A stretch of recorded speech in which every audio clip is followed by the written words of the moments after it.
नमस्कार साथियों, स्वागत है आप सभी का अंकित इंस्पायर्स इंडिया पर। मैं हूं अंकित अवस्थी। आप हैं मेरे साथ में एक ऐसी खबर पर चर्चा करने के लिए जिसे एक और दुनिया के लोग जहां ये सोचकर खुश थे कि भारत में G20 के अंदर बाइडेन आए, पुतिन इसलिए नहीं आए कि दुनिया में किसी प्रकार की अशांति पुनः उत्पन्न हो। संभव है कि दो विपरीत ध्रुव एक साथ मिले तो उनके बीच में कहीं एक दूसरे को लेकर किसी प्रकार का द्वेष उत्पन्न ना हो जाए।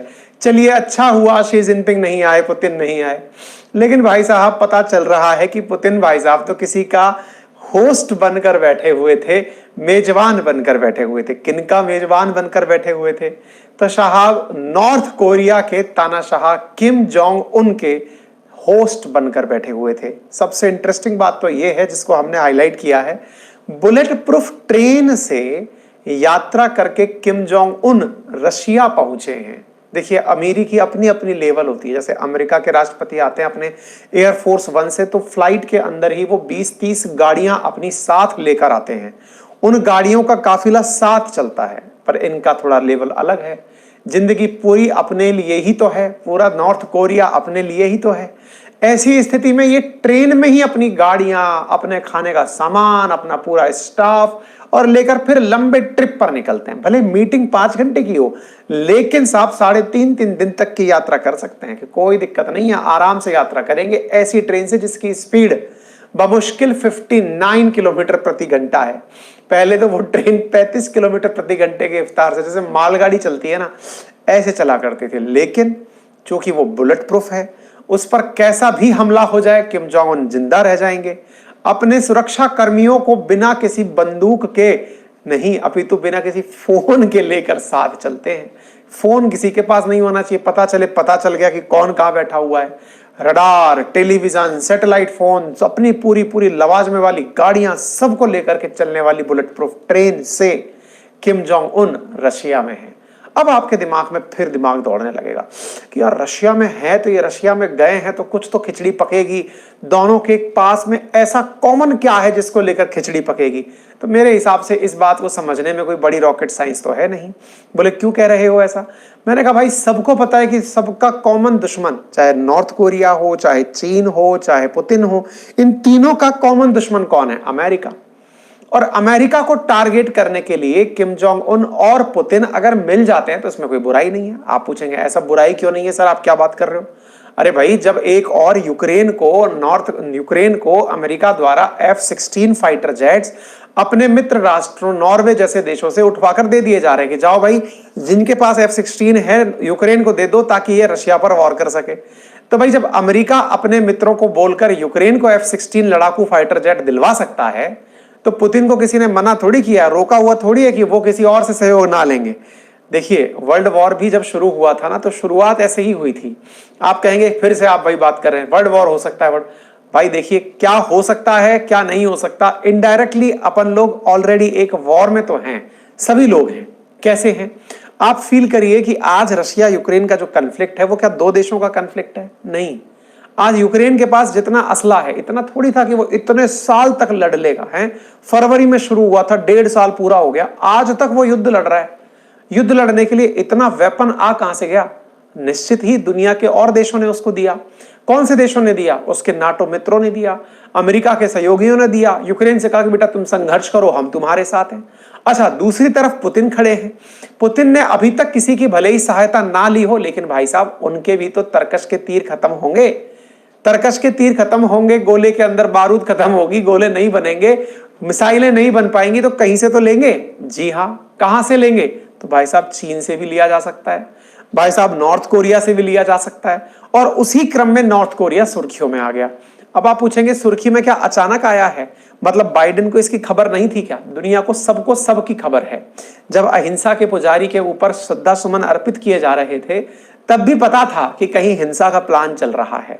बाइडेन और पुतिन के बीच का ये जो कोल्ड वॉर है ना, असल में अमेरिका वर्सेस रशिया की बहुत पुरानी झगड़े की लड़ाई है। और वो पहले से भी आप में से कई साथियों को हमने बता रखा है कि वर्ल्ड वॉर 2 में जब अमेरिका और रशिया के बीच कॉन्फ्लिक्ट क्रिएट हुआ कि तुमने यार बम बना लिया, हमें बताया नहीं, न्यूक्लियर बम बना के बैठ गए, हमें बताया नहीं, जबकि हम तो तुम्हारे साथ युद्ध लड़ रहे थे। तब से ही दोनों में बड़ा कौन या दुनिया का महाशक्ति कौन, इस बात को लेकर आज तक लड़ाई चल रही है। हालांकि अमेरिका अपने आप को बड़ा सिद्ध कर चुका है, क्योंकि उसने यूएसएसआर का, उस समय के सोवियत रूस का 15 देशों के अंदर विघटन करके यह दिखा दिया था कि भाई हम ही बड़े हैं। खैर, आज तक भी सोवियत रूस का झंडा लेकर चल रहा रूस अपनी तरफ से वो दुश्मनी को भी विरासत में लेकर चल रहा है, और वो आज भी अमेरिका को अपना दुश्मन ही मानता है। तो इन दोनों के बीच में चल रही असली टसल में बहुत से देशों का बहुत बुरा हाल हुआ है। फिर चाहे नॉर्थ कोरिया साउथ कोरिया की लड़ाई हो, चाहे क्यूबा का क्राइसिस हो, चाहे इंडिया पाकिस्तान हो, इन सब में कहीं ना कहीं अमेरिका और रशिया का बहुत बड़ा रोल रहा है। खैर, फिलहाल के लिए यहां पर एक और जो इंपॉर्टेंट चर्चा का विषय है वो क्या है, तो इन दोनों के बीच में चल रही भाई कुछ लोग हमें अपना ध्यान बटाने के लिए वॉइस का मामला कमेंट बॉक्स में लिखकर चेक करते हैं कि सर का वीडियो लाइव है कि रिकॉर्डेड चल रहा है, ठीक है ना। अच्छा, अब यहां पर इंपॉर्टेंट चीज ये है, भाई कुछ लोग जो ऑडियो और जो इंपॉर्टेंट चर्चा का विषय बेटा बढ़िया चल रहा है ना, तो ऐसी स्थिति के अंदर तसल्ली से सुन लीजिए, आगे चलते हैं। तो ऐसी स्थिति में अब जो आगे की चीज चर्चा है, इसके पीछे थोड़ा सा मैं आपको इतिहास बताऊंगा। देखिए, पुतिन से आपको ये एक्सपेक्ट था कि भाई ऑब्वियस सी बात है, इनके खजाने में भी हथियार तो खत्म होंगे, ठीक है। हथियार खत्म होंगे तो इंडिया ने तो खुले में कहा कि हमसे ब्रह्मोस मांगोगे हम दे देंगे, लेकिन ब्रह्मोस थोड़ी महंगी है, हम दे देंगे, जैसे आपने बेचा हम भी बेच देंगे। पुतिन को माल चाहिए था ऐसा जिसको कि पुतिन की जरूरत हो। किस मामले में? एक जैसे मित्र बन जाएं ऐसी आवश्यकता हो। कॉमन दुश्मन कौन था? देखिए, इंडिया के साथ बड़ी दिक्कत क्या है ना, इंडिया किसी भी तरफ नहीं है, ना अमेरिका की तरफ ना रशिया की तरफ। इंडिया इंडिया की तरफ है, भारत भारत की तरफ है। उसको पता है अपना हित सर्वोपरि है। तुम्हारे अपने हित हैं, मेरा अपना हित है, ठीक है। लेकिन याद करिए, आज से 1 महीने पहले भी मैंने एक सेशन किया था, अंकित इंस्पायर इंडिया पर ही किया था। तब मैंने कहा था कि अब तानाशाह से मदद लेंगे पुतिन, ये हमने अनाउंस कर दिया था। कब कर दिया था? 1 महीने पहले, और ज्यादा देर नहीं हुई है। आप जाकर के देख सकते हैं, इस वीडियो को ऑलरेडी डला हुआ है। 28 जुलाई का सेशन है जो हमने किया था। हमने उस दौर में भी आपसे यही कहा था कि पुतिन की तरफ से, पुतिन के रक्षा मंत्री अगर नॉर्थ कोरिया आए हैं तो भाई साहब इसके पीछे कोई बड़ी वजह जिम्मेदार है, क्योंकि नॉर्थ कोरिया में रूस अपना रक्षा मंत्री भेज रहा है तो बिना किसी उद्देश्य के तो नहीं भेजेगा। बात वो दूसरी है कि रक्षा मंत्री यहां आए, उसके 1 महीने के भीतर भीतर ही किम जोंग उन भी रशिया पहुंच गए। इसका मतलब ये जो प्रस्ताव लाए थे उसकी पालना हो चुकी है। आज जो आप तस्वीर देख रहे हैं, ये जो आइकॉनिक तस्वीर आप देख रहे हैं, ये रूस की तस्वीर है जिसमें किम जोंग उन पुतिन के साथ हाथ मिलाते हुए दिखाई दे रहे हैं। आप इधर देखिए, Kim meets Putin, promises North Korea's full support for Russia's sacred fight, कि जो आप संघर्ष कर रहे हैं उसमें नॉर्थ कोरिया आपका साथ देगा, हमारा फुल समर्थन है। 13 तारीख की यह आप सुर्खी देख रहे हैं। नॉर्थ कोरिया के Kim vow full support for Russia's just fight after viewing landscape with Putin. कहा कि भैया जी तुम संघर्ष करो, हम तुम्हारे साथ हैं। भाई साहब, पुतिन को जाकर के उनके हाथ मजबूत कर दिए हैं ये पहुंच करके। आप पूछेंगे ऐसा भी क्या हुआ होगा? तस्वीर देखकर अंदाजा लगा लीजिए कि पुतिन जिसका वेलकम करने के लिए खड़े हों, कॉमन चीज तो नहीं हुई होगी। एक ऐसा तानाशाह जो घर से कोरोना के काल में किसी को मिलने जुलने नहीं देता था, आज 4 साल बाद वो अपना देश छोड़कर कहीं मिलने गया है। कुछ तो हुआ होगा, इतनी लंबी दूरी तय करके गया है, कुछ तो हुआ होगा। एक ऐसा देश जिसकी जद में अमेरिका तक है, पैसिफिक ओशियन के सामने अमेरिका जिसकी मारक क्षमता में आता है, वो गया क्यों होगा? भाई साहब, सिंपल सी बात है, एक हाथ दे और एक हाथ ले वाला ही सिद्धांत अब पब्लिकली दुनिया को दिखाई दे रहा है। हालांकि वेस्टर्न मीडिया ने, दुनिया भर के लोगों ने इन्हें तानाशाह टैग कर दिया है, इन्हें भी तानाशाह टैग किया जा रहा है। तो ये दोनों लोग अपने लेवल पर मित्रता कर लिए हैं। लेकिन अगर इनसे इनका पक्ष पूछो तो ये कहेंगे बेटा हम तो तानाशाह हो गए, लेकिन तुम लोग जो यूक्रेन की मदद कर रहे हो वो जस्टिफाइड किस लेवल पर है? अगर तुम्हारे द्वारा वेपन दिए जा रहे हैं तो क्या तुम लोगों ने युद्ध को बढ़ावा देने का या लोगों को मरवाने का तुमने कोई मामला तैयार नहीं किया क्या? हम भी उसी लेवल पर आगे चल रहे हैं। ये है वो आइकॉनिक ट्रेन जिससे किम जोंग उन पहुंचे हैं। ये उतरते हुए Kim Jong Un, north Korea का तानाशाह, आप यहां पर उतरते हुए रशिया में देख सकते हैं। रशिया में बाकायदा इनको सेरिमोनियल वेलकम दिया गया है स्टेशन पर, रेलवे स्टेशन पर। अब तक हमने एयरपोर्ट पर ही किसी को गार्ड ऑफ ऑनर देते हुए देखा है। यहाँ रशिया की सेना के लोग खड़े होकर के किम जोंग उन के सम्मान में गाजा बाजा बजा के स्वागत कर रहे हैं। भाई साहब, इतना बड़ा स्वागत अगर हुआ है, कुछ तो समझ सकते हैं आप और हम कि हाँ भाई, बहुत कुछ यहाँ पर प्लान किया गया है।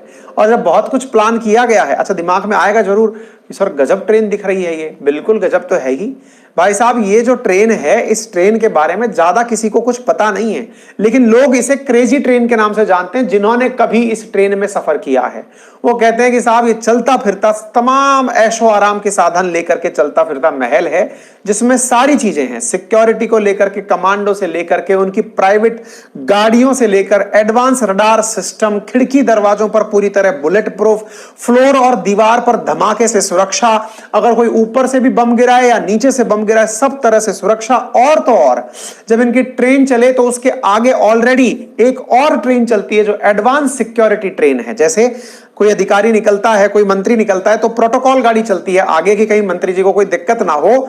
इनकी तो ट्रेन के आगे ट्रेन चलती है। जैसे आपने कहा ना, बाइडेन आए थे तो उनकी सुरक्षा के लिए फाइटर जेट चल रहे थे, इनकी ट्रेन के आगे ट्रेन चलती है। अपने आप में अजूबे हैं ये। और इन अजूबों का आप ये ट्रेन के अंदर का नजारा देख सकते हैं कि अंदर किस तरह का दिख रहा है। Reception hall, restaurant, dining room, conference room, medical room, personal bedroom, satellite TV, phone, इनके लिए सारी सुविधाएं यहां पर उपलब्ध हैं। अब आपके दिमाग में सवाल आएगा, ये रशिया पहुंच कौन से रास्ते से गया, कौन सा रूट था जो इसे पता चल गया? तो इधर देखिए, नॉर्थ कोरिया और साउथ कोरिया में, अगर नॉर्थ कोरिया बात करें तो ये उत्तर की तरफ है, यानी नॉर्थ है तो नॉर्थ की तरफ। इसका जो बड़ा मेजर एरिया है वो तो चाइना के साथ बॉर्डर साझा करता है, लेकिन नॉर्थ कोरिया का एक छोटू सा एरिया यहां पर एक ब्रिज के माध्यम से रशिया से कनेक्टेड है। यानी नॉर्थ कोरिया और रशिया भी बॉर्डर शेयर कर रहे हैं। कोरिया रशिया फ्रेंडशिप ब्रिज है जो यहां पर स्थित है। बिल्कुल छोटा से एरिया है जहां से नॉर्थ कोरिया रशिया से कनेक्ट करता है। उसी रास्ते से होकर ये ट्रेन लेकर अपनी पहुंचे हैं। ये वो ट्रेन है जिसकी स्पीड को लेकर के कयास लगाए जाते हैं कि अधिकतम 50-60 किलोमीटर की स्पीड पर यह चलती है। अब आपके दिमाग में सवाल आएगा, ट्रेन आई कहां से, बनी कैसे, किसने बनाई, और किम जोंग उन गए क्यों हैं, क्या मकसद है इनका? अब थोड़ा सा वो जान लेते हैं। बीबीसी के अनुसार ये जो ट्रेन है, इस ट्रेन के अंदर 20 बुलेट प्रूफ गाड़ियां रखी जाती हैं। और ये ट्रेन आज की नहीं है। किम जोंग उनको तो उनके दादा से मिली है, लेकिन उनके दादा को रूस के अंदर एक और कभी नेता हुए थे जिनका नाम था स्टालिन। वो स्टालिन ने यह गिफ्ट में दी थी 1949 में। किम के दादा हुआ करते थे किम इल संग, जैसे किम जोंग उन है ऐसे किम इल संग नाम के किम जोंग उनके दादा थे। उनको 1949 में रूस ने ही यह ट्रेन गिफ्ट में दी थी। उसके बाद इस ट्रेन में काफी ज्यादा अपडेशन किया गया, ट्रेन को अपने हिसाब से चलाया गया। आज उनकी सारे साजो सामान इस ट्रेन के अंदर उपस्थित हैं। इनकी बहुत बार मजाक भी बनी है। आप में से कईयों के दिमाग में सवाल बनेगा, क्या इनके पास फ्लाइट ले जाने की वो नहीं है क्या ताकत? पैसा तो खूब हो सकता है, ले जाने के लिए संसाधन भी जुट सकते हैं, लेकिन इन्हें सुरक्षा ट्रेन में ही लगती है। हो सकता है इन्हें हाइट से दर्द होता हो, टेंशन होती हो। ये किम जोंग उन अपने पूरे के पूरे ऑफिस के साथ यहां पर जाते हुए दिख रहे हैं। साथ में उनकी सिस्टर भी यहां पर साथ साथ यात्रा करती हैं, जो कि किम जोंग उनकी वफादार मानी जाती है। कहा जाता है कि नंबर 2 अब यही है इनके बाद में, ये माना जाता है। ठीक है, रूस के राष्ट्रपति से मिलने के बाद ऐसी क्या बात हुई होगी जिसके लिए दोनों ने बकायदा एक दूसरे को चीयर किया है, एक दूसरे के लिए टोस्ट किया है कि हाँ भाई मैं तुम्हारे साथ हूं। जैसे चीयर्स नहीं करते अपन कुछ उस तरह से। तो पुतिन देखिए किस प्रकार से इनका ग्रैंड वेलकम किए हैं अपने पूरे स्टाफ के साथ, पूरे मंत्रियों को साथ में लेकर के। आप सर्गेई लेवरोव देख सकते हैं जो G20 में यहां आए थे, वो पुतिन के साथ में बैठे हुए हैं। बकायदा नॉर्थ कोरिया की प्रॉस्पेरिटी के लिए कस्में और वादे खाए जा रहे हैं।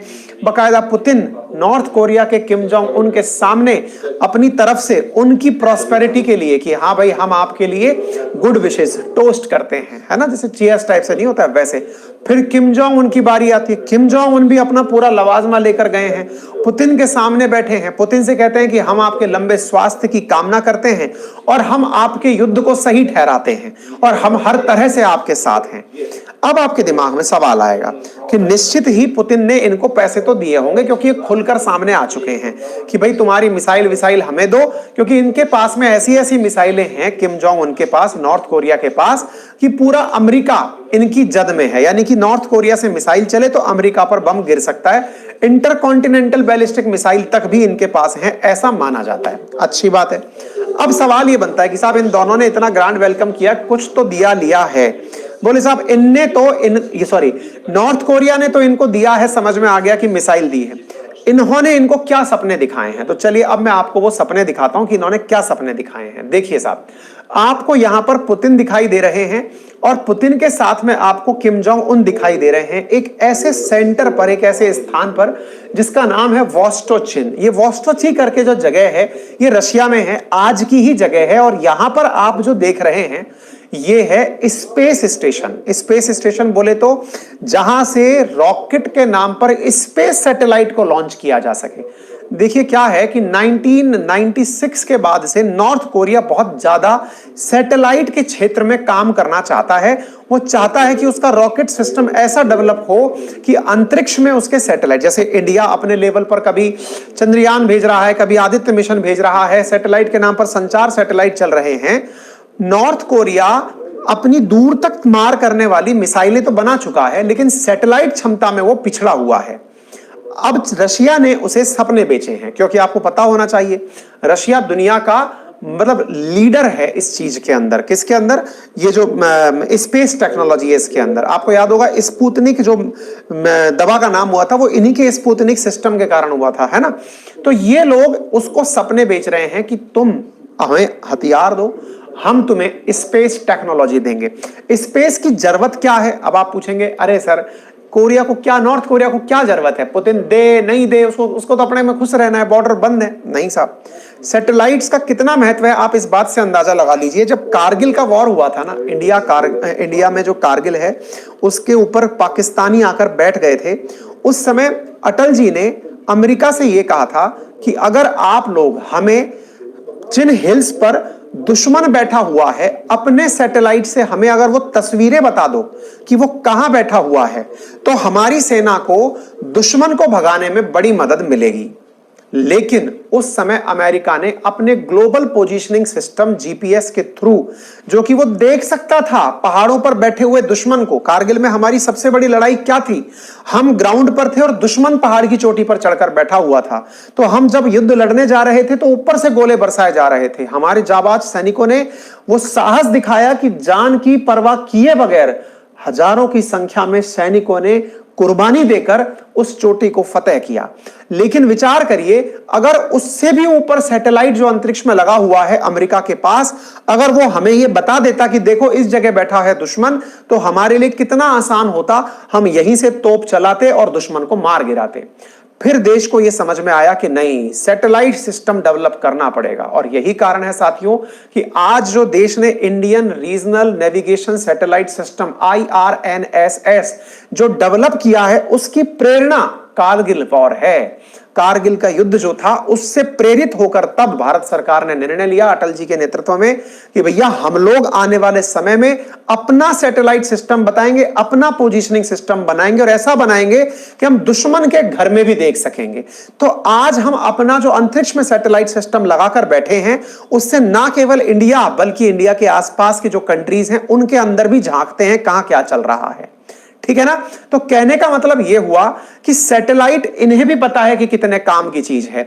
आज इन्हें मिसाइल तो मिल गई कि मिसाइल चलानी है, लेकिन मिसाइल चलानी कहां है? दुश्मन के घर में देखना हो तो सैटेलाइट जरूरी है। तो पुतिन ने इन्हें सैटेलाइट का सपना बेच दिया है कि तुम चिंता मत करो, हम तुम्हें सैटेलाइट देंगे। तो ये वाली जो चीज है ये निकल कर आई।